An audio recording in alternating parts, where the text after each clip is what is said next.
nightly. Witness the superstars of the PRCA as Cowboys ride to help children walk. For tickets and information, check out OcalaShrineRodeo.com for broncs, bulls, and babes. The Ocala Shrine Pro Rodeo, September 3rd and 4th, 7:30 nightly. This is Ocala Talks with Tom Schmidt, bringing stories that are important to our community in and around Ocala. Plus, of course, a splash of sports as well. Now, here's your host, Tom.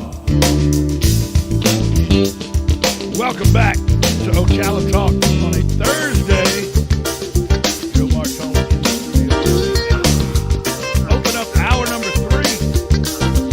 Thursday. It is. Look, Coffee. let me explain something to you. It's Thursday, Sunday, Monday, Tuesday, Wednesday, Thursday, Friday, Saturday, Sunday, Monday. No. Oh. What's for coffee, I'm saying? Yeah, I hate coffee. You don't drink coffee? Nope. My caffeine comes in the form of deadly diet drink. The deadly diet drink. The green giant. Ho, ho, ho. Well, it's not a bad thing to be. You know. Hey. Too much of that'll kill you, too. So, Joe, are you starting to pay attention yet to Fred? Yes, I have. Matter of fact, I've got an app on my big. I'll call it my. What do you call it? The desktop? Yeah. No.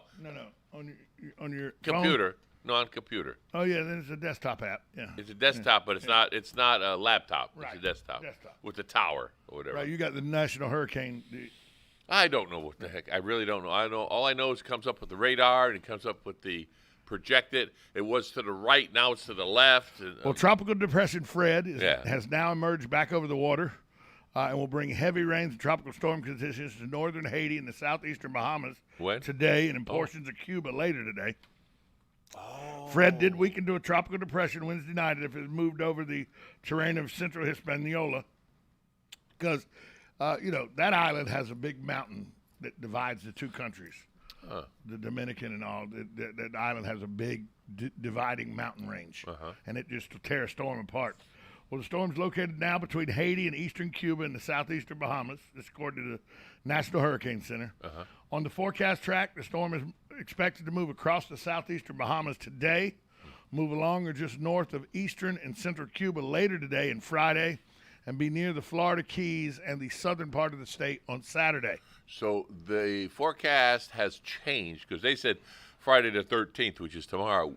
Right. Here in Central Florida, we were going to get hit, so it's slowed down. Well, no, we may still start seeing some of the rain bands tomorrow because it's a big storm. It's okay. When you say where it's located, that's where the center of the storm is located. That's what I meant, the eye. Both the National Hurricane Center and the Air Force Hurricane Hunters are going to be investigating Fred later today. Data from both planes will be used in estimating Fred's strength and structure. Models suggest Fred is expected to make a gradual turn to the northwest and then north across portions of the Florida Keys, the Florida Peninsula, and the eastern Gulf of Mexico. Then that's where the uncertainty comes in. Why? Where and when Fred will make a turn to the right. If. When and where. No, it doesn't say if. It says when and where. Oh. It will make the turn to the right with models currently spanning a region from over Florida to east central Gulf of Mexico. Fred is going to strengthen because the water is warm as he approaches the Florida Keys and South Florida Friday night and Saturday. Beginning Friday into next week, heavy rainfall associated with Fred will impact Florida and parts of the southeast. Tropical storm conditions beginning early Saturday morning. And when I mean early Saturday morning, they're about 2 a.m. Saturday morning. The conditions are expected to spread northward along portions of the Florida west coast into the Florida Panhandle through Monday. Should bring, they think they're estimating it could bring anywhere from 6 to 12 inches of rain to a part of Florida that's already underwater. Some of the rivers are cresting. Yeah. There's parks that are closed in Alachua County and in Gilchrist County because of the rivers that are overflowing up above Williston and everything. Yeah. It's just, this could be a mess, not so much the storm-wise, but as a flood potential.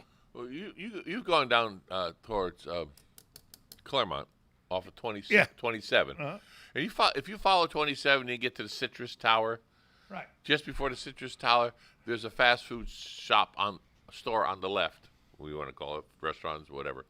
If you pull in that into that restaurant, that fast food place, and you go in the back of the parking lot, and you look down into the valley. Right. I mean, that is That's way down. It's one of the highest spots in the state of Florida. Right. And you look way down there, and that's Howdy in the Hills. Howdy in the Hills. There we go, in that area. You look down there, and you say, okay, water down there. I wouldn't have built down below there, but they're all that's all used to be citrus. But but it sits on an aquifer, so that doesn't. It's not a floodplain like you think it was. Would be. Right. Yeah. Because it soaks in so easy there. Yeah.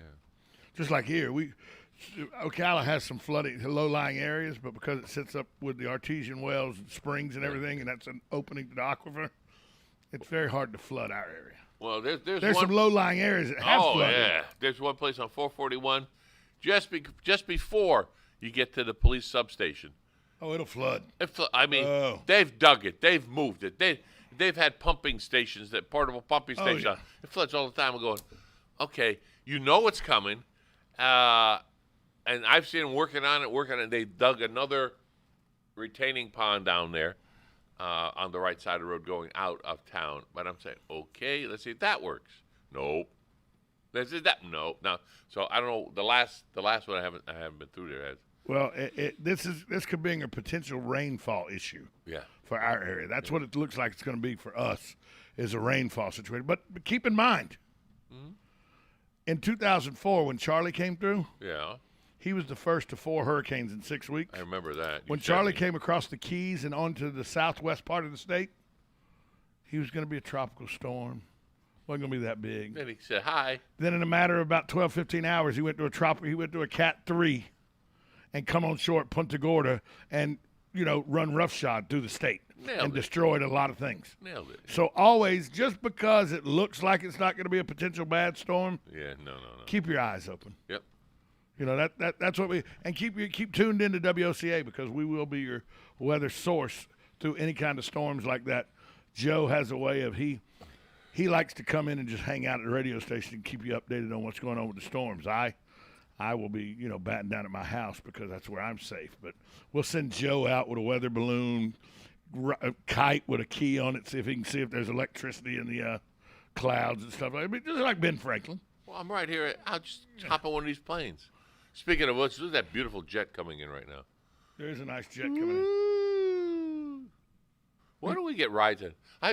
If you know John Travolta, or if you got a connection, tell him I would love to have him come. He can avoid all the crowds. He could fly in with his jet here, park it right in front of our windows, walk out and come in our front door.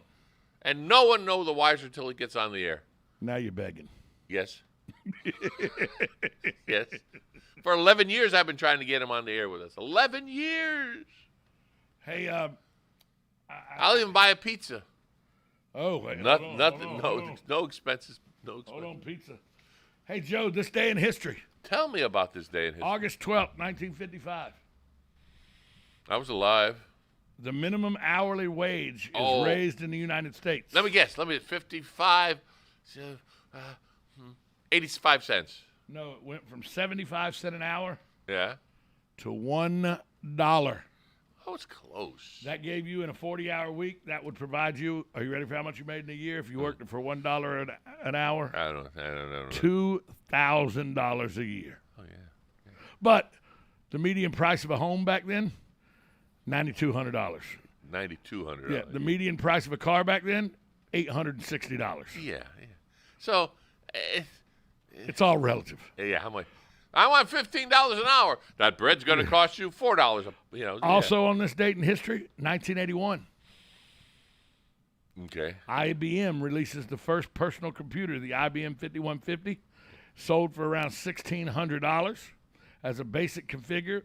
But to get a fully working PC with, check out how much you had, 64 kilobytes of RAM and a single 5 1/4-inch floppy drive and the monitor, that'd run you $3,000. Oh, wow. That's pretty good. So, Hey, and by the way, just a little, one of these. Little side notes? Yeah, I think this is a joke that you may have wrote. What? What do you call a pig that does karate? I know the answer to that one. Yeah, you do. You wrote this joke, didn't you? No, I didn't. I just know the joke. What's the answer? Pork chop. There you go. Joe Martone's humor. That's Joe Martone's humor right there, folks. We're going to take a Tell time your out. kids. We'll take a time out. We'll be right back on Ocala Talks, 1370 AM, 96.3 FM, WOCA, The Source.